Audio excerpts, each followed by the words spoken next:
the inside story on the issues that affect you and your community. This is Local 12 Newsmakers. I think big picture, regardless of how that plays out, that there is what I would call an overwhelming majority of support in this community for bike trails and for bike share. Good morning and welcome to Local 12 Newsmakers. I'm Dan Hurley. Over the last 3 weeks, Cincinnati suddenly found itself consumed with a debate over bikes and cycling. The immediate flashpoint was a proposal to revise the approach to protected dedicated bike lanes on Central Parkway. That has been resolved, but in the process, other elements of the future of bikes in Greater Cincinnati also came into better focus. One element of that discussion was the development of a system of bike trails. We will come back to that in the second part of the show. The other is bike share. Bike share programs, a service that has become widely popular. Over the last decade, bike share programs have proliferated in more than 350 cities worldwide. I have personally encountered them in Washington, D.C., New York City, Columbus, Ohio, Copenhagen, and Oslo. A group that has been working on developing a bike share program in Cincinnati for the last 3 years, Cincinnati Bike Share, which will initially be launched in downtown and uptown, is targeted for trips too long to walk, but too short to justify transit or a car. That effort got kicked off and into a higher gear when Mayor Cranley threw his support and $1.1 million behind the effort. To discuss the plans for Cincy Bike Share, I am joined now by Jason Barron, the Executive Director of Cincy Bike Share, and Leslie Maloney, the Senior Vice President of the Carol Ann and Ralph V. Hale U.S. Bank Foundation. Ms. Maloney was a member of Class 34 of Leadership Cincinnati, which had a project team that 3 years ago worked on developing the first plans for a bike share program. Welcome to Newsmakers. I had to obviously get my plug in for Leadership Cincinnati and also clarify my conflict of interest here because We'll let you off the hook for that one, Dan. Well, doesn't make any difference whether you do or not because I'm going to do it. So Jason, bike share. People may have seen this reference. They may actually know something about it. They may have used it in other cities. But just explain the basics of this. Well, bike share's really taken off around the country. It's pretty new. It's only about 4 years old as a system of transportation that other cities are adopting. And Cincinnati's excited to kind of get on board with that. You know, like you said in the intro, it's trips that are too short or too long to walk, but too short to drive. It's point-to-point transit. So in phase one, we'll have about 35 stations in downtown, in the over-the-Rhine area, and then up the hill and uptown by the university and the hospitals that will all connect together. And so you'll be able to check a bike out at one station, bike to another station, check that bike back in, and then do whatever you need to do. And then when you're done, come back out, take another bike, and head to wherever you're going. So you don't have to bring the same bike back to where you started? There'll be about 300 bikes out on the streets at these different stations, so there'll always be a bike available whenever you need to go. Check one out and go do it. It's going to be really convenient, and that's the key to it, is it makes it easier to get around Cincinnati and to take care of what you need to do. Leslie, how does this work in terms of getting a bike? I mean, you walk out, there's a bike rack, there are bikes there.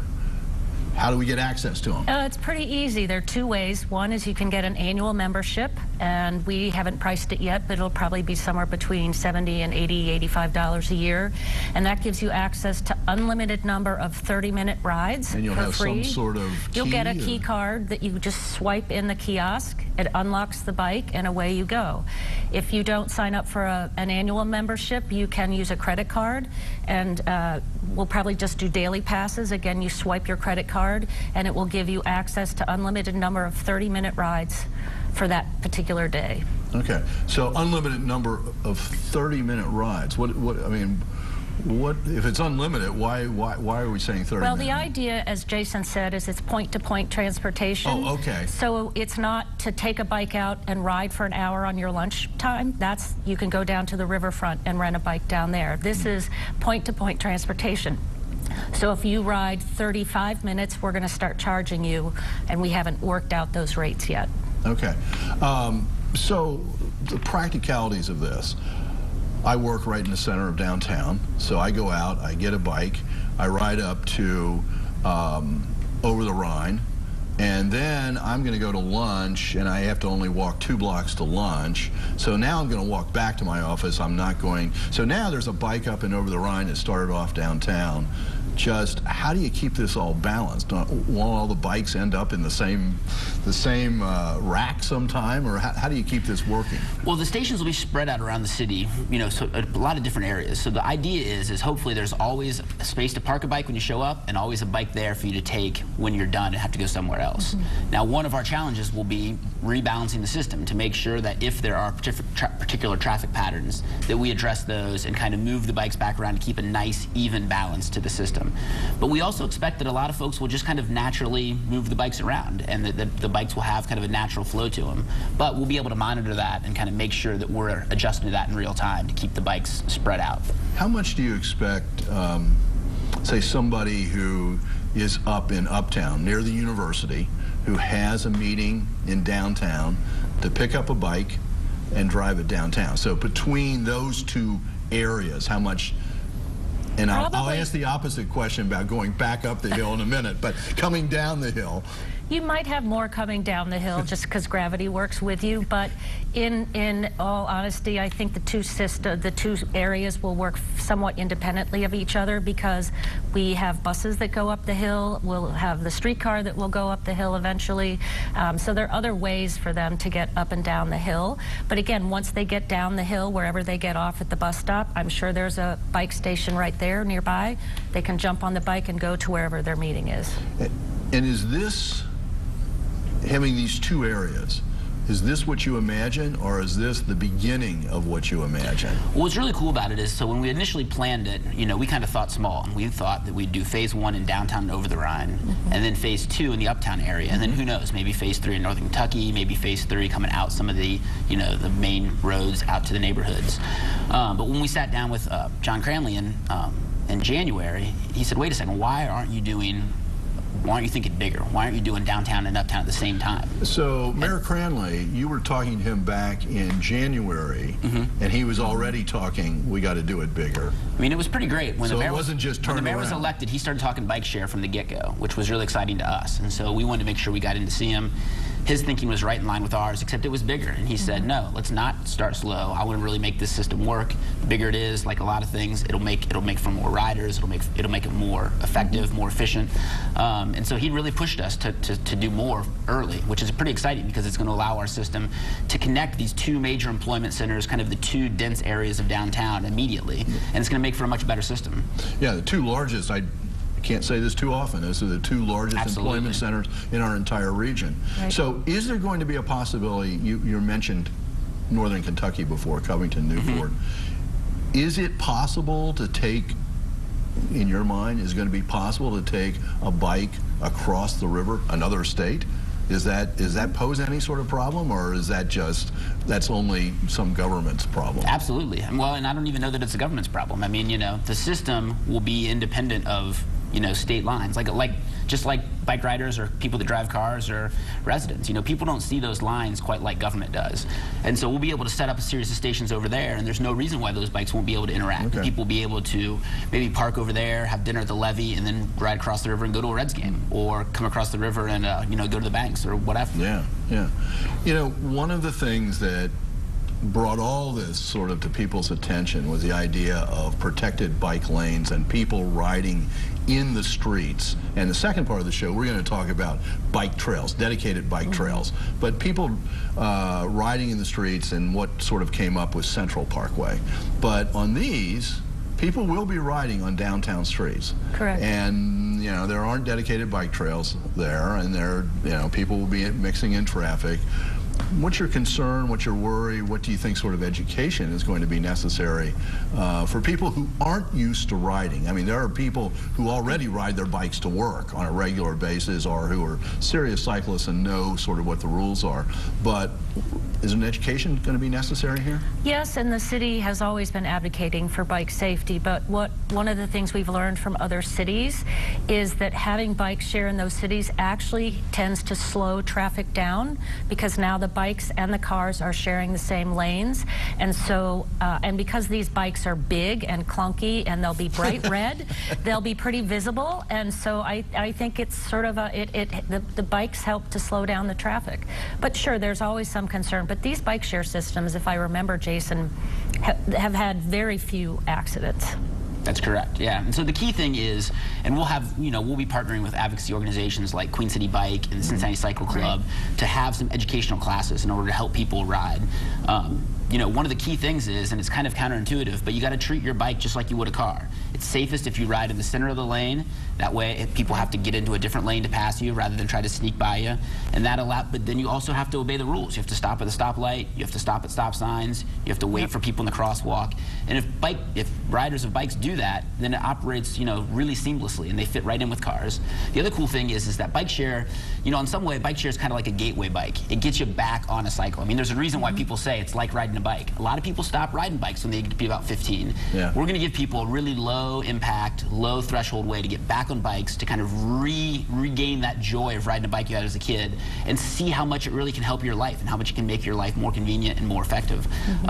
And so that's going to add a lot more cyclists to the streets. And when we do that, it's going to increase everyone's awareness. It's going to increase the cyclists' awareness of how to bike in the street safely, but it's also going to increase the awareness of automobiles to be very safe in the streets as well. And so that's really exciting. This point about getting people back on bikes, I know for my wife and I, we made a conscious decision when we were 60 that we were going to start biking again. I mean, we hadn't really, rarely had bikes. Exactly.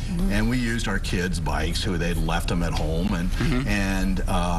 and started biking on a regular basis. And when you can't run anymore because your knees and your ankles won't take it, biking is a great exercise. I mean, it is really, it really puts you out there in a way that running is sometimes not possible. So there's all kinds of benefits. There's a health benefit here. Well, that's exactly right. And like you and your wife started at 60, we're going to try to get people starting at 20 and 30 and 40 and 50 and get them back on bikes. It would be better if they started a little earlier than 60. And there's going to be a tremendous health impact on the community, because instead of sitting in your car in long traffic once you get to downtown, maybe you park in the outskirts of downtown, and then you take one of our bikes from a station and bike that last mile to your place of employment.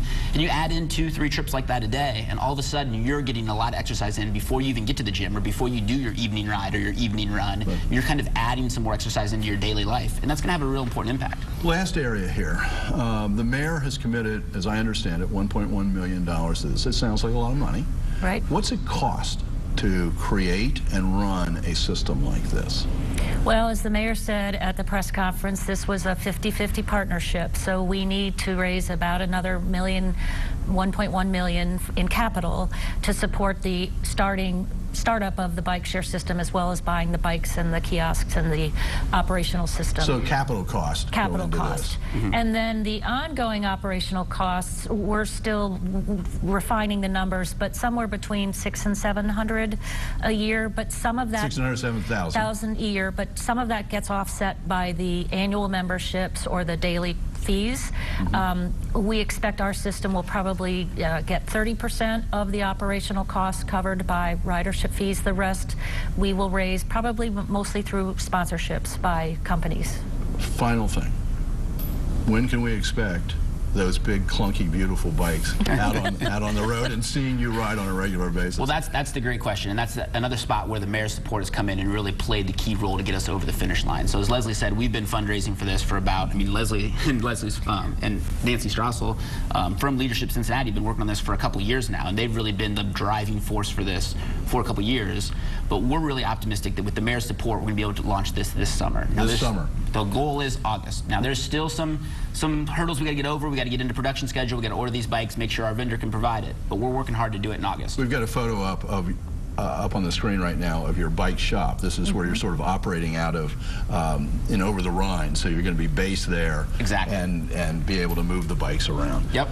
Really exciting, really great. Class 34 is going to see something come through that everybody will see. Well, it's especially exciting to have this on during May, because May is Bike Month in the nationwide. So get out there. And so there's a lot of activities going on. Queen City Bike is doing stuff all over the city. They got the bike share bike. We've got one demo bike. They've got it out and about. You'll see it at Findlay Market. You'll see it at events all over this month.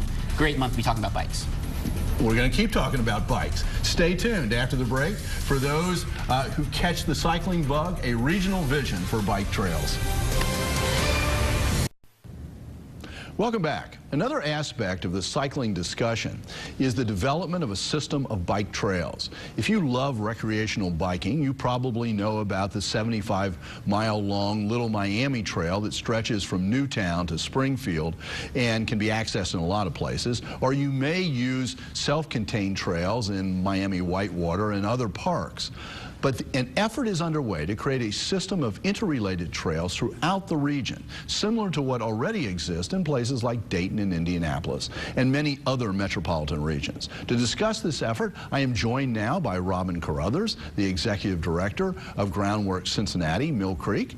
Ms. Corothers is well known for her leadership with Mill Creek Restoration over the years, and Joey Hood, a planner with Human Nature, Inc. here in Cincinnati. Human Nature focuses on planning of open spaces and open space systems, parks, preserves, trails, greenways, all of that sort of thing. So, welcome to Newsmakers. Thank you. It's great to have this planning for a system going on. And Robin, you've been involved for a long time, focused on the Mill Creek, on lots of things, not just about bikes, but about the restoration, the bringing the Mill Creek and the Mill Creek Valley back. How'd you get into this bike part of it? Well, I think that, first of all, the Mill Creek Greenway Trail Program is very multi-objective. And so it's a trail, but it's not just a trail. You know, it's also ecological improvements to the health of the river and natural resources. It's part of our green job site, so we provide paid on-the-job training and employment for youth as well as adults. We're planting edible forest gardens along the river. We're transforming blighted, derelict properties every step of the way. So the program is really, it provides multiple benefits for the greater Cincinnati region, but most especially for some of the most economically distressed neighborhoods in the region as well. And some of the most ecologically challenged parts of the region. That's right. And Mill Creek used to be a place where no one went. And so part of the trail, the reasoning behind the trail is to bring people back to the river. Part of it is public health issues. We learned over the last few years that children from low-income neighborhoods have the highest risk of developing obesity and chronic diseases. So we were also looking at a healthy people, healthy river strategy, and certainly the Mill Creek Greenway Trail fits very nicely into that strategy. Joey, when you're looking at this, you're looking at it in much bigger than just one trail here or one trail there. We actually have a map that we can put up while you're talking, but how do you think about this? Well, for me, trails are the great link to so many things. When we talk about health, we talk about economy, we talk about how do we link all the features within our region, and trails have a way of doing that in a characteristic that's unlike anything else. It's on a very human scale in the way we're linking things together. So when we're talking about all the events that are going on along in the Mill Creek Greenway Trail, with the edible forest and the stream restoration, the Greenway Trail really integrates all of that into one place. And we've got the map up. We're talking about, you're looking at, when we talk about region, we're talking about many counties here, yeah. Right? That's right. There's a 9-county region and 3 states. So the Regional Trails Alliance has been very ambitious, and we've really made tremendous progress just over the last year. And what we've learned is there were many other trails out there we didn't know about. There is a great need to connect existing trails together. We started with the major trail corridors in the whole region, and they include Whitewater, Great Miami, Little Miami, Mill Creek, Miami to Miami in Butler County.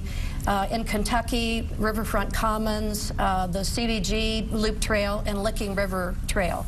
So we started there, and we understand that we still need to connect those major trail corridors and then also begin to connect some of the smaller trails to that larger system.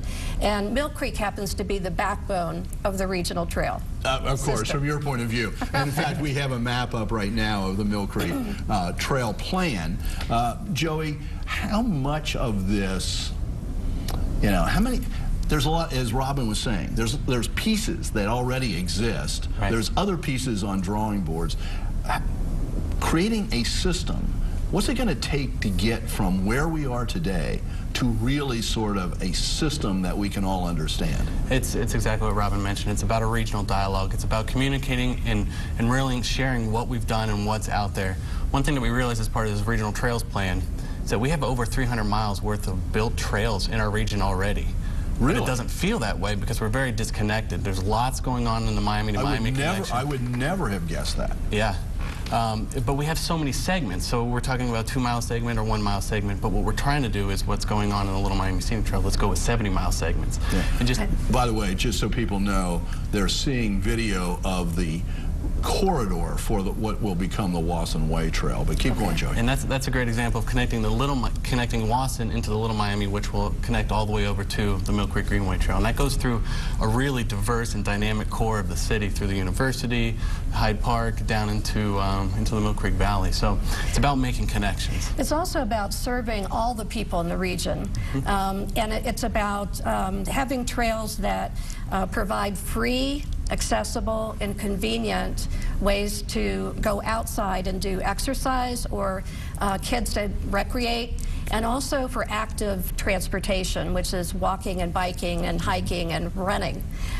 So I see it as a real equalizer across the region, and that's another reason we need to have a network to serve everyone. When you think about how much people spend on gyms and in exercise in our modern society, we have to carve out something, we have to pay extra, even though the outdoors is right there. Right. We've all sort of gotten stuck indoors, and we've really gotten stuck not doing this, and bikes can be, and these trails, one of the nice things about these trails is it gets people off the roads. You know, that whole controversy we've just come out of about the cars and bikes. We're really not talking about that at all. We're talking about really something pretty different here. We're talking about safe off-road trails. Yeah. And it is different, but I also think it's important that the off-road trails are interconnected with existing bike lanes and with transit stops, with parking lots and, you know, other forms of transportation and services. And that's what you're looking at, right, as a planner? Exactly, and making sure that we capture the plans. One of the things we noticed a lot in this process is we'd go out, we had 12 public meetings from around the region in the 9 counties, as Robin mentioned, in the 3 states. And there were a lot of times where we'd ask people to help us map what's out there and what's existing. And we'd hear a lot of voices saying, you know, there's a plan for that already, and it's somewhere on a shelf collecting dust, which, you know, from our planners is a little bit alarming, because we want to make sure that we're making decisions based on all the information available. So putting all this into one plan that's co-authored by people within the region, trail advocates, and our base of people that have been involved includes 72 different organizations just wanting to be part of this. Well, you know, the overall map is up again, but we could show the animation from the Northern Kentucky Trail, because, you know, that river, trails along the Ohio River, 15 years ago, I was involved in an effort to try to move a connector trail from downtown Cincinnati and connect into the Little Miami Trail. That still hasn't happened. Right. It takes a long time to move these forward, and then ultimately go the other way on the river as well. Well, it takes time, but it also takes resources. And that's one reason I think we need to say a big thank you to Cincinnati City Council and Mayor John Cranley, because the city has just decided to make an $800,000 investment in 4 trails, 4 major trails in the city that include Wasson Way, but also the Oasis Line and Ohio River West and Mill Creek. And there's one other special trail that's very little but very important. It's called the Little Duck Creek Trail, and I hope it will also get some federal, state, and local funding as well. I got less than a minute, Joey. Yep. Little Duck Creek, what are we talking about? Little Duck Creek is on the east side of town, and Robin's probably actually more familiar about the Little Duck Creek, but it serves the neighborhood of Madisonville, and then it also extends to the east and west. So it's a little gem that I think will get more attention. I hope. It'll tie into that spur from the Little Miami to Lunken Airport that you were talking about. Oh, great. So. Yeah. Well, the more that we can get it in neighborhoods where everybody can get on that trail. That's right. Run those trails and get out and get the exercise and get in the fresh air. Thank you for all the work you're doing. Thank you. And thank you for making Newsmakers a part of your Sunday morning. You don't want to miss next week's show. It's one of the most amazing interviews I have ever conducted. If you want to see abstract ideas like reconciliation and restorative justice concretely manifest, join me next week. I'll be joined by an American woman whose daughter was murdered 20 years ago in the chaos of the dying throes of African-American apartheid, and one of the men who killed her daughter who sits right next to her. She traveled halfway around the world to get him released from prison and has worked with him for 16 years. Have a good week.